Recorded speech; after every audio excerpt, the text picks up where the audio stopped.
और जो मुझे डर था वो ईरान ने शुरू कर दिया, यानी कि बाबल मंदेब के आसपास हुथियों को एक्टिवेट कर दिया है। जितना नुकसान इजराइल के अंदर हो रहा है, मैं ये मानता हूं कि 10 गुना ज्यादा ईरान के अंदर हो रहा है। लेकिन ईरान मीडिया को अलाउ नहीं करता, ईरान कैमरा अलाउ नहीं करता। ईरान जब बहुत ज्यादा ऐसा लगेगा कि ईरान अपने आप को यह महसूस कर रहा है कि कॉर्नर हो चुका है, तो ईरान ये वाला इलाका एक्टिवेट कर देगा। क्यों? क्योंकि ये वाला पूरा इलाका हुथियों का है। They have not been able to stop the Iranians। ये सब ब्रवाडो है, हम ये कर देंगे और ये कर देंगे, बटन दबाएंगे तुम गायब हो जाओगे, ये सब कहने वाली बात है। तो बटन दबाने से कौन रोक रहा है आपको? दबा दो button. Nobody is believing in what Donald Trump is saying। ये जो पेंटागन में है, ये व्हाइट हाउस से कुछ भी गोली पिलाए हैं लोगों को, कुछ भी चूरन खिलाए हैं। जो सक्सेस अमेरिका ने सोचा था ईरान के खिलाफ, वो अमेरिका को नहीं मिला।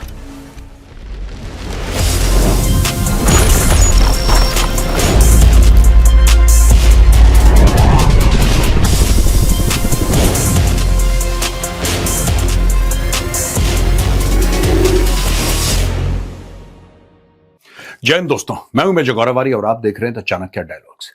वहां दोस्तों इजराइल ने एक बार फिर ईरान के न्यूक्लियर साइट्स पे हमला कर दिया और ईरान ने माना है कि हाँ सब हमारी न्यूक्लियर साइट्स पे हमला हुआ है। और जो मुझे डर था वो ईरान ने शुरू कर दिया, यानी कि बाबल मंदेब के आसपास हुथियों को एक्टिवेट कर दिया है। पहला वाकया ऐसा हुआ है जहां से मिसाइल फायर हुई है, यमन की सरजमीन से मिसाइल फायर हुई है। अब इसमें बाबल मंदेब का खेल शुरू नहीं हुआ है, लेकिन मैंने नाम क्यों लिया? क्योंकि एंड गेम वही है दोस्तों। जैसे आप ईरान की कितनी भी लड़ाई लड़िए, कुछ भी करिए, एंड गेम तो स्ट्रेट ऑफ हॉर्मुज है। पूरी दुनिया को गले से स्ट्रेट ऑफ हॉर्मुज ने पकड़ रखा है। इसी प्रकार से आप यमन की कोई भी बात करिए ईरान के संदर्भ में, ईरान की लड़ाई के संदर्भ में, तो वो आके बात टिकेगी बाबल मंदेब पे। ये भी डिस्कशन आज हम आपके साथ करेंगे। अल जजीरा रिपोर्ट करता है, Israel launches strikes on nuclear sites as Iran warns of retaliation. Israel has struck a uranium processing facility in the central Iranian city of Yazd. The Israeli military confirmed. The Israeli Air Force said it had hit a plant used to extract raw material essential to the uranium enrichment process, describing it as a unique facility in Iran's nuclear infrastructure. Iran's Atomic Energy Organization confirmed the strike but said there were no casualties or radiation leaks. A projectile also hit near the Bushehr nuclear power plant. Iran's Atomic Energy Organization said the attack caused no casualties, financial or technical damage. The Khundab heavy water complex in central Iran was hit, as well as two major steel plants, the Khuzestan steel facility and the Mubarakeh steel complex in Isfahan. दोस्तों ये है, ये खुंदाब heavy water complex है, यहाँ पे ये मुबारके steel complex है, ये कुज़किस्तान स्टील कॉम्प्लेक्स है, ये याज़द है। इन सारी जगह आप देख सकते हैं यहां पे, जहां पे रेड ये ब्लास्ट दिखा रखे हैं, यहां पे इजराइल ने अटैक किया। और दोस्तों यहां पे सैयद अब्बास अरगची, जो कि फॉरेन मिनिस्टर हैं ईरान के, उनका ये कहना है कि Israel has hit two of Iran's largest steel factories, a power plant and civilian nuclear sites among other infrastructure. Israel claims it acted in coordination with the US. Attack contradicts POTUS extended deadline for diplomacy. Iran will exact heavy price for Israeli crimes. अगर Israel ने crime किया है और अगर Iran मानता है कि यह क्राइम है, तो यहां पे अरगची साहब हैं, यहां पे इजरायली एंड यूएस क्राइम्स बोलना चाहिए था, वो उन्होंने नहीं बोला है। He has given a pass to the Americans, क्योंकि उनको भी लगता है कि नेगोशिएशन से अगर मामला सेटल हो जाए। देखिए बहुत रोमांटिसाइजेशन हो रहा है। मैं आपको एक बात बताता हूं, छोटी सी बात, फिर मैं अगली स्लाइड पे जाऊंगा। ये ईरान जो लड़ रहा है, ठीक है, बहादुरी से लड़ रहा है, कोई मना नहीं कर रहा, लेकिन इसको बहुत रोमांटिसाइज किया जा रहा है इवन इन इंडियन मीडिया कि बड़ी ईरान देखिए तगड़े तरीके से लड़ रहा है। वो तो लड़ ही रहा है। अरे साहब इजराइल पे इसने बम मार दिया, वो तो मार ही रहा है। पर एक बात ध्यान रखिएगा, ये आपको ऐसा लग क्यों रहा है? ये मैनिपुलेशन है दोस्तों। मैनिपुलेशन इसलिए है क्योंकि जितने भी मीडिया के कैमरा हैं ये इजराइल के अंदर है। जितने भी मीडिया के कैमरा हैं ये कहां हैं? इजराइल के अंदर है ना। ये जितने भी पत्रकार हैं या जितने भी स्ट्रिंगर्स हैं या जितने भी कैमरा पर्सन्स हैं, रिपोर्टर्स हैं, टीवी एंकर्स हैं, जो भी वहां पे गए हैं वो तो इजराइल गए हैं। आपने ईरान से कोई रिपोर्ट देखी? नहीं। आप एक तरफा कहानी देख रहे हैं कि यार इजराइल पे बम गिर रहे हैं, लिहाजा Iran is very strong. Iran strong है, उसमें कोई बहस नहीं है। I am not disputing that. मैं ये नहीं कह रहा कि ईरान कमजोर है, बिल्कुल नहीं, वरना कब का फोल्ड हो चुका होता। लेकिन जितना नुकसान इजराइल के अंदर हो रहा है, मैं ये मानता हूं कि 10 गुना ज्यादा ईरान के अंदर हो रहा है। लेकिन ईरान मीडिया को अलाउ नहीं करता, ईरान कैमरा अलाउ नहीं करता। इनफैक्ट ईरान से आपको वो ट्वीट आना भी बंद हो गए हैं। बहुत कम हो गए हैं, आपको वीडियोस नहीं आते, वहां पे इंटरनेट ब्लॉक कर रखा है, यानी कि बुरी खबर बाहर ना चली जाए, इस तरीके से ईरान मैनेज कर रहा है। तो जब कहते हैं अरे साहब इजराइल के ऊपर, टेल अवीव के ऊपर बैलिस्टिक मिसाइल गिर गई, बिल्कुल गिर गई, खबर सच है, लेकिन एक वहां पे गिरी, 10 तो ईरान के अंदर गिरी, वो कोई नहीं दिखा रहा, बस गिर गई कहीं पे। लोग ऐसा बताएंगे जैसे पता नहीं पानी के अंदर गिर गई, समुद्र में, स्ट्रेट ऑफ हॉर्मुज के अंदर बैलिस्टिक मिसाइल गिर गई, ऐसा नहीं है। इजराइल को नुकसान हो रहा है, ईरान को 10 गुना ज्यादा नुकसान हो रहा है, यह भी सच है। रॉयटर्स की तरफ से खबर है, Israeli military says is identified a launch of a missile from Yemen. अब दोस्तों ये सब हम ये बाबल मंदेब है बीच में ना, ये वाला इलाका, इसको हम बाबल मंदेब कहते हैं। तो हर समय मैं कह रहा था कि ये ईरान जब बहुत ज्यादा ऐसा लगेगा कि ईरान अपने आप को ये महसूस कर रहा है कि कॉर्नर हो चुका है, तो ईरान ये वाला इलाका एक्टिवेट कर देगा। क्यों? क्योंकि ये वाला पूरा इलाका हूथियों का है, दिस वन, ये हूथी हेल्ड है इलाका, सना एक कैपिटल है वहां पे, और पूरा ये इलाका जो लाल में मैंने कर रखा है, ये हूथियों का इलाका है, राइट। तो अभी आप देख रहे हैं इसका दर्द हो रहा है दुनिया को। दुनिया कह रही है साहब 20% जो है तेल और एनर्जी यहां से जाती है, लेकिन दोस्तों यहां से 10 से लेकर 12% भी जाती है। तो टोटल मिला के आप मान के चलिए कि करीब 32% अगर दोनों को ब्लॉक कर देता है ईरान, दुनिया को बहुत खतरा है। क्योंकि सऊदी अरब, देखिए ना, सऊदी अरब एक मेजर ऑयल प्रोड्यूसर है। ये सऊदी पहले यहां से भी भेज रहा है और सऊदी यहां से भी भेज रहा है। तो जो सऊदी यहां से भेज रहा है, यानी कि स्ट्रेट ऑफ हॉर्मुज से भेज रहा है यहां से सऊदी, या बहरीन भेज रहा है, कतर भेज रहा है, यूएई भेज रहा है, कुवैत भेज रहा है, so all these people are sending. आपने ये बंद कर दिया, सऊदी कहता है कि हमारे पास ये फैसिलिटी तो है ना कम से कम कि हम यहां से भेजें, आप ये भी बंद करने वाले हैं। अब सऊदी तेल अपना भेजे तो कहां से भेजे, ये सोचने वाली बात है। Where will it send the oil from? या तो फिर सऊदी ये बोले कि ठीक है साहब, यहां से हमारी रिफाइनरी है, हम ओमान के थ्रू उसको भेज देंगे, यहां पे पोर्ट है ओमान का, और सीधे आपने इंडिया भेजा या गोल घुमा के आपने चाइना भेजा। वो सोचने वाली बात है कैसे करेगा ये। लेकिन हाल फिलहाल के लिए ये प्रॉब्लम है, यहां से मिसाइल फायर हुई है यमन से, ये देखिए साहब। The launch comes hours after Iran-aligned Houthis said on Friday they were prepared to act if what the group called an escalation against Iran, and the axis of resistance continued. The Houthis' entry into the war raises the prospects of a broader regional confrontation, particularly given the Houthis' ability to strike targets far beyond Yemen and disrupt shipping lanes around the Arabian Peninsula and the Red Sea, which they had done in support of Hamas and Gaza after October 7th. Iran's Shiite allies in Lebanon and Iraq have already joined the war in the region triggered by the US and Israeli strikes on Tehran 4 weeks ago. तो ये पूरा का पूरा मामला चल रहा है दोस्तों। ये स्ट्रेट ऑफ हॉर्मुज है, ये बाबल मंदेब है, स्ट्रेट ऑफ हॉर्मुज। अब आप देखिए क्या होता है, यहां से हूथी अब एक्टिवेट हो गए हैं। अभी तक हूथी चुप थे, 1 महीने से चुप थे लगभग, 28-29 days they were absolutely silent, they did nothing। बस उन्होंने कमेंट करा था बीच में, उन्होंने हथियार नहीं उठाए थे। अब हूथियों ने हथियार उठा लिए हैं। और यहां पे न्यूयॉर्क टाइम्स कहता है, Trump says Middle East is saved as Iran strikes injure US troops in Gulf on Friday evening while on stage at a finance conference in Miami Beach for Saudi Arabia's Sovereign Investment Fund. President Trump boasted that the world was closer than ever to the rise of the Middle East because of US dominance in the war with Iran. We saved not just Israel, we saved the Middle East, and it was proven by all those rockets that fired down upon you.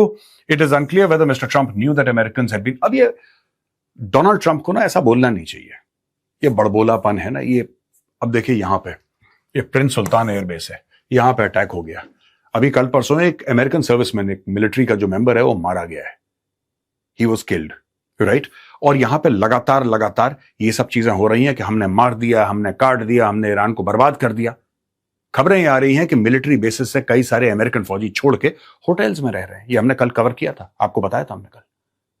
सो दोस्तों इस level पे बात आ गई है कि Trump, या तो Trump को सच्चाई नहीं पता है इसलिए ऐसी बातें कर रहा है, लेकिन ऐसा हो कैसे सकता है, he is the president of the United states, कि उसको सच्चाई क्यों ना पता हो। ईरान, देखिए सही बात तो यह है कि ईरान बहुत ज्यादा डैमेज कॉज कर रहा है और अमेरिकन उसको रोक नहीं पाए। They have not been able to stop the Iranians. ये सब ब्रवाडो है, हम ये कर देंगे और ये कर देंगे, बटन दबाएंगे तुम गायब हो जाओगे, ये सब कहने वाली बात है। तो बटन दबाने से कौन रोक रहा है आपको? दबा दो button. Fact of the matter is दोस्तों कि कोई भी यहां पे, nobody is believing in what Donald Trump is saying. ये देखिए साहब, We saved not just Israel, we saved the Middle East. It is unclear whether Trump knew that Americans had been injured in an attack on Prince Sultan Air Base, as he continued to boast that Iran was begging to make a deal. ये देखिए, ये कह रहा है Iran भीख मांग रहा है. ठीक है, 24 घंटे पहले कहता है ईरान भीख मांग रहा है. 24 घंटे के अंदर ईरान, ये वाला एयरबेस है, इसमें स्ट्राइक कर. ये कैसी भीख है जो ईरान मांग रहा है भाई? मुझे नहीं समझ में आता ये डोनाल्ड ट्रंप क्या कह रहा है. या तो उसको पता नहीं है कि यहां पे इनके बेस अटैक हो रहे हैं, इनके फौजी होटलों में जाके रह रहे हैं. ये कैसी भीख है? ईरान भीख मांग रहा है, रहम की भीख मांग रहा है. ये भीख है? ये भीख दिख रही है आपको? आप बताइए कमेंट्स में अगर आपको भीख लग रही है तो. टाइम्स ऑफ इंडिया की खबर है, war to end in weeks not months. अब रूबियो ये कह रहा है कि जो लड़ाई है ये हफ्तों में खत्म हो जाएगी and can achieve it's objectives without deploying ground troops.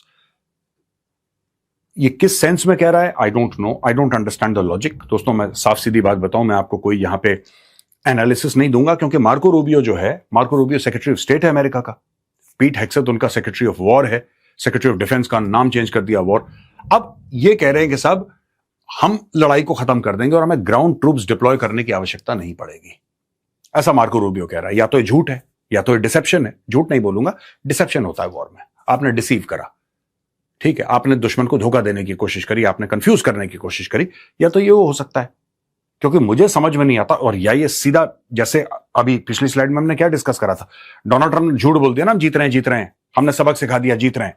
वहां पे अमेरिकन बेसिस पे मिसाइलें गिर रही हैं, अमेरिकन बेसिस धुआं हो रहा है मिडिल ईस्ट में. ये कह रहे हैं हम जीत गए. या तो फिर डोनाल्ड ट्रंप यही कहेगा, हम जीत गए, चाहे वहां पे धुआं हो जाए, हम जीत गए. रिपीट करते रहो जीत रहे. जो मना करे उसको बोलो फेक न्यूज, और रिपीट करते रहो. पूरे अपने मंत्रिमंडल को ट्रंप बोले कि जीत गए. बस तुम मंत्र की तरह जपते रहो उसको, जीत गए, in the hope that at least the mega crowd will buy it. पर जीत नहीं रहे हैं, अभी जीत नहीं रहे हैं. Speaking after meeting with G7 counterparts in France, Rubio said Washington was on or ahead of schedule in that operation and expect to conclude it in the appropriate time here, a matter of weeks, not months. He added that while some troops are being sent to the region, it is to give the president maximum optionality and maximum opportunity to adjust the contingencies should they emerge. आज की तारीख में कह रहा है कि ये जो हम ट्रूप्स भेज रहे हैं मिडिल ईस्ट में, इनका यह मतलब नहीं कि हम अटैक करेंगे. ये हम अपने प्रेसिडेंट को ऑप्शन देना चाहते हैं कि सर अगर आपको समझ आता है कि कुछ और ऑप्शन लेना है तो उस वक्त देरी ना हो. We have given all the options to the president. बाकी प्रेसिडेंट साहब की मर्जी. अगर वो कहते हैं go, so troops are already, they will go. If he says no, then no. फिलहाल के लिए ये कह रहा है कि हमें ऐसी जरूरत नहीं समझ में आ रही कि ग्राउंड ट्रूप्स भेजने पड़ेंगे अंदर. बूट्स ऑन ग्राउंड की बात कर रहा है. अब दोस्तों यहां ये रॉयटर्स है. US uses hundreds of Tomahawk missiles on Iran, alarming some at Pentagon. The US military has fired over 850 Tomahawk cruise missiles in 4 weeks of war with Iran, burning through the precision weapons at a rate that has alarmed some Pentagon officials and prompted internal discussions about how to make more available. The Washington Post reported on Friday the US military has more than enough munitions, ammo and weapons stockpiles to achieve the goals of Operation Epic Fury laid out by the President Trump and beyond. Nevertheless, President Trump has always been intensely focused on strengthening our armed forces, and he will continue to call on defense contractors to more speedily build American-made weapons, which are the best in the world. अब ये एक औपचारिक सा statement है, लेकिन आपने 850 Tomahawk cruise missile ठोक दी एक महीने के अंदर. क्या आपके पास 850 और हैं अगले महीने के लिए? माना कि आपने मार्च में 850 मार दी हैं, क्या अप्रैल में लड़ाई चलेगी? क्या आपके पास 850 हैं मई में? अब इसको बनाने में टाइम लगता है. ऐसा नहीं है कि आपने मिलाए मुलोए पेच वेच कसे और तैयार हो गई Tomahawk cruise missile. This is a sophisticated missile. It takes time to manufacture. It's a quality platform. और American manufacturing has always been suspect. मैं आपको बता रहा हूं दोस्तों, भारत ने अपाची हेलीकॉप्टर्स ऑर्डर करे, वो कब से डिले चल रहे हैं. F404 इंजन ऑर्डर करे तेजस के लिए, डिले चल रहे हैं, कोई पता ही नहीं कब आएंगे. इसीलिए लोगों को डर लग रहा है. ये जो पेंटागन में है, ये व्हाइट हाउस से कुछ भी गोली पिलाएं लोगों को, कुछ भी चूरन खिलाएं. Fact of the matter is कि पेंटागन कह रहा है बॉस हैं कहां हमारे पास, जल्दी जल्दी बनाओ, वी नीड मोर. अगर लड़ाई लड़नी है तो हमारे पास वेपन्स होने चाहिए, इक्विपमेंट होनी चाहिए, एम्यूनिशन होना चाहिए, रॉकेट्स, बैलिस्टिक मिसाइल होने चाहिए. वो हैं कहां पे? So there is a sense of emergency in America. यहाँ पे US can only confirm about a third of Iran's missile arsenal destroyed. The United States can only determine with certainty that it has destroyed about a third of Iran's vast missile arsenal as US and Israeli war on the country nears its 1-month mark, according to 5 people familiar with the US intelligence. The status of around another third is less clear, but bombings likely damaged, destroyed or buried these missiles in underground tunnels. One of the sources said the intelligence was similar for Iran's drone capability, saying that there was some degree of certainty about a third having been destroyed. The assessment, which has not been previously reported, shows that while most of Iran's missile is either destroyed or inaccessible, Tehran still has a significant missile inventory and may be able to recover some buried or damaged missile once fighting stops. एक तिहाई यानी कि round आप ये मान के चलिए कि 33% आपने बर्बाद कर दिया, लेकिन 66% आज भी ईरान के हाथ में है। और वो जो आपने बर्बाद कर दी है, कुछ मलबे से निकाल के दोबारा इस्तेमाल करेंगे वो लोग, ज्यादा अगर डैमेज नहीं हुई तो रिपेयर करके इस्तेमाल कर सकते हैं। यानी कि जो सक्सेस अमेरिका ने सोचा था ईरान के खिलाफ, वो अमेरिका को नहीं मिला। यहां पे दोस्तों आज का वीडियो होता है खत्म। पसंद आए तो उस वीडियो को लाइक कीजिए, हमारे चैनल को सब्सक्राइब कीजिए, बेल आइकन दबाना बिल्कुल भी मत भूलिएगा। जय हिंद, वंदे मातरम, भारत माता की जय।